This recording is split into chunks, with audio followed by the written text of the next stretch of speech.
हम लोग पढ़ने वाले हैं इम्यूनोपैथोलॉजी। उसमें हम लोग पढ़ने वाले एंटीजन क्या होता है। एंटीजन वो होता है जो पैथोजन, एंटीजन को एक पैथोजन मानो। पैथोजन क्या होता है, डिजीज़ कॉज करवाता है। तो एंटीजन भी वही होता है, फॉरेन पार्टिकल जो हमारे बॉडी में एंटर होके कोई भी डिजीज़ करवाता है। एंटीबॉडी क्या होती है, अब एंटीबॉडी एंटीजन के अगेंस्ट बनती है, एक सोल्जर की तरह काम करता है, that is known as antibody. अब नेचुरल और इनिएट इम्यूनिटी क्या होती है, जैसे हमारी बॉडी में अटैक किया किसी भी एंटीजन ने, ठीक है, किसी भी पैथोजन ने, तो सबसे पहले जो हमारा नेचुरल इम्यूनिटी हमारे बॉडी में प्रेजेंट है, वो इम्यूनिटी जो है वो पहले आएगी बिना स्पेसिफिक एंटीजेनिक, मतलब ये नहीं सोचेगी कि भाई उस एंटीजन को कौन सा इम्यूनिटी मारेगा ये वो एक कॉमन और वो एक नॉन स्पेसिफिक इम्यूनिटी है जो कि डिफेंस के लिए, फर्स्ट लाइन डिफेंस के लिए हमेशा अवेलेबल होती है। तो इसके अंदर दो आता है, एक होता है ह्यूमरल और एक होता है सेल्यूलर। ह्यूमरल के अंदर हम लोग का IgE, IgG, IgM, IgA ये सब आ जाएगा, और सेल्यूलर में आएगा अपना न्यूट्रोफिल्स, मैक्रोफेजेस, ये सारी चीज़ें। ओके, अब हम लोग पढ़ने वाले हैं हाइपर सेंसिटिव रिएक्शंस के बारे में। तो हाइपर सेंसिटिव रिएक्शन क्या होता है, जैसे कि अभी इम्यूनिटी जो होती है वो हमारे एंटीजन को मारने के लिए होती है, बट हाइपर सेंसिटिव रिएक्शन में क्या होता है, ये एंटीजन को मतलब फॉरेन पार्टिकल को मारने के साथ साथ होस्ट सेल यानी कि हमारी बॉडी को भी हार्म करता है। जैसे कि इसने अपना काम किया, इसका काम क्या था, मारना, एंटीजन को मारना, इसने अपना एंटीजन को मार लिया, बट उसके साथ साथ खुद को भी नुकसान पहुंचा दिया। तो it is instead of killing only foreign particle, it is given harm to host cell that is our body also, ठीक है। तो hyper sensitive reaction is defined as inappropriate state of normal immune defence. Normal immune defence होगा लेकिन inappropriate state होगा, ठीक है। अब इसमें देखेंगे हम लोग आगे जाके, इसके 4 टाइप्स होते हैं, type 1, type 2, type 3, type 4, type 4 तक, सॉरी। अब इसके टाइप्स पढ़ने के पहले हम लोग को ये जानना ज़रूरी है इमीडिएट और डिलेड क्या होता है, क्योंकि इसमें से 3 टाइप इमीडिएट है और 1 टाइप डिलेड है। तो इमीडिएट में हम लोग को क्या पढ़ने, नाम से पता चल रहा है इमीडिएटली, यानी कि सेकेंड्स और मिनट्स में इसका ये इम्यूनिटी बनती है हमारी बॉडी में। बी सेल मीडिएटेड रहता है ये, और ह्यूमोरल इम्यूनिटी है ये, ठीक है। इसमें टाइप 1, टाइप 2, टाइप 3 जो होता है हाइपर सेंसिटिव रिएक्शन वो इमीडिएट वाला होता है। डिलेड वाला टाइप 4 होता है, ये विदिन 24 to 28 आवर्स होता है, टी सेल मीडिएटेड रहता है, ठीक है। ये हो गया। अभी आपने आगे जाकर देखेंगे टाइप 1 इम्यूनिटी और टाइप 1 हाइपर सेंसिटिव रिएक्शन के बारे में। तो सबसे पहले हम लोग को ये लिखना है इसमें कि लोकलाइज्ड जगह पे अगर एलर्जी है तो उसको हम लोग एटपी बोलेंगे, सिस्टमिक जगह पे है तो उसको हम लोग एनाफाइलेक्सिस बोलेंगे, ठीक है। अब बात करते हैं कि कैसे कैसे ये टाइप 1 में होता है। सबसे पहले देखो, हमारे पास एक कहानी की तरह समझेंगे इसको, ठीक है। सबसे पहले एक एंटीजेंस, एक एलर्जेंस हमारी बॉडी में एंटर हुआ। हमारी बॉडी में एंटर होने के बाद क्या होगा, जो एंटीजन रिप्रेजेंटिंग सेल है ना वो उसको ईट करेगा, खा लेगा, ठीक है। एंटीजन रिप्रेजेंटिंग या फिर representing cell, okay, representing cell. उसके बाद ये खा लेगा, फिर वो TH2 मतलब हेल्पर सेल्स के पास जाएगा, और हेल्पर सेल्स क्या रिलीज़ करेगा, इंटरल्यूकिन 3, 4, 5। अब जो 3 और 5 है वो इतने इंपॉर्टेंट नहीं होते, बट 4 करता है, 4 क्या करता है, बी सेल्स को एक्टिवेट कर देता है जाके। अब बी सेल्स जो है वो प्लाज्मा सेल्स में कन्वर्ट हो जाते हैं। टी सेल प्लाज्मा सेल में अगर कन्वर्ट हो गए तो प्लाज्मा सेल में वो IgE एंटीबॉडीज़ बनाना शुरू कर देते। IgE एंटीबॉडी ब्लड में जाता है, मास सेल में जाके अटैच हो जाता है, इसको बोलते हैं सेंसिटाइजेशन। ये फर्स्ट कांटेक्ट में होता है बॉडी के, एंटीजन अगर फर्स्टली कांटेक्ट में होगा तब ये होता है, ठीक है। उसके बाद बात करते हैं आगे की। सेकेंड कांटेक्ट में क्या होता है, पूरा प्रोसेस वापस नहीं होता, बस वो जो एंटीजन है वो सिग्नल देता है मास सेल के पास, तो मास सेल जो होता है वो बर्स्ट हो जाता है।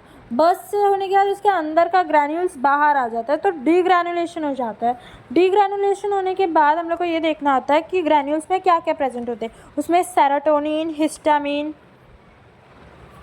और प्लेटलेट रिप्रेजेंटिंग फैक्टर्स, ये सारी चीज़ें इसमें प्रेजेंट होते हैं। ये सारी चीज़ें एलर्जी करवाते हैं। एलर्जी यानी कि सबसे पहले लोग वैसो कंस्ट्रिक्शन कराएंगे, फिर वैसोडाइलेशन कराएंगे, gastric secretion, nasal secretion increase कर देंगे, शॉक करवा देंगे, ब्रोंकाइटिस करवा देंगे, या फिर हमारा ये सब करा देंगे, ठीक है, साइनोसाइटिस, ये सब एलर्जी करवा देंगे।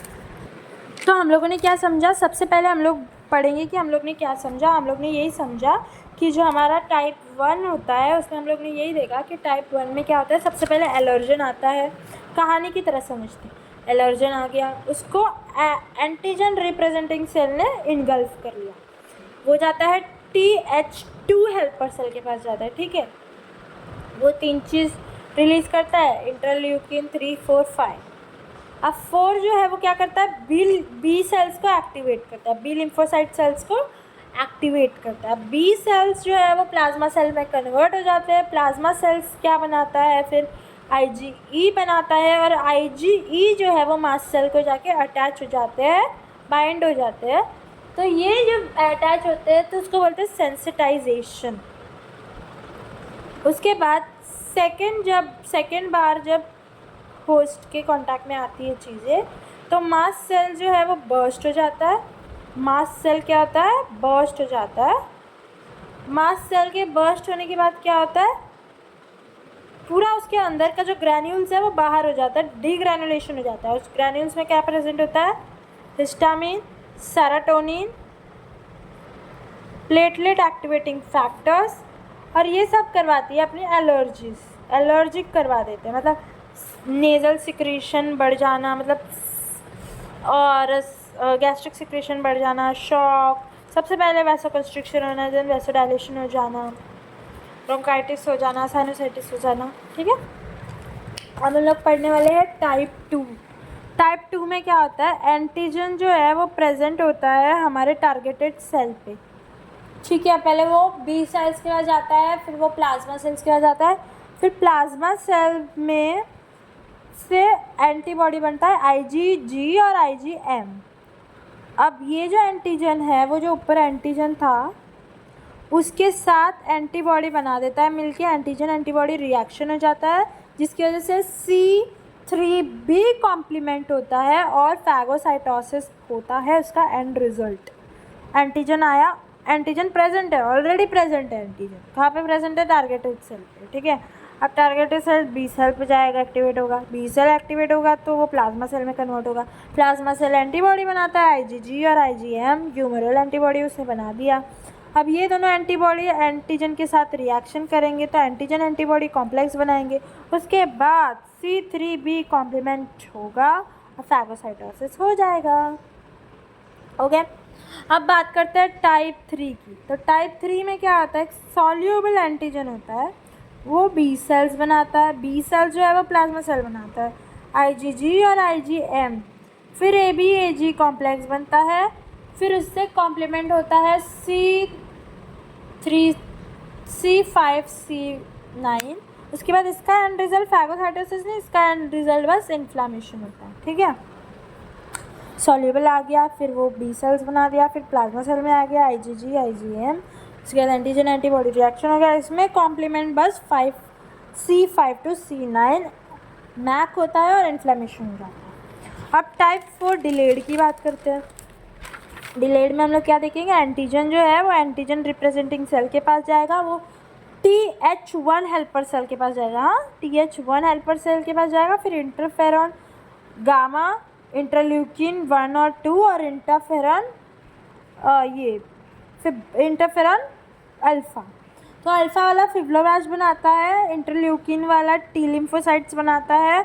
उसके बाद हमारा जो ये वाला साइड है वो क्या करता है, सबसे पहले मोनोसाइट को मैक्रोफेजेस में कन्वर्ट करता है, फिर वो मैक्रोफेजेस एपिथेलॉइड सेल्स बनाते हैं, फिर वो जॉइंट सेल्स बनाते हैं, और आगे जाके वो क्या करते हैं, आगे जाके वो ग्रैन्युलोमा फॉर्म करते हैं, ये तीनों मिला के, ठीक है।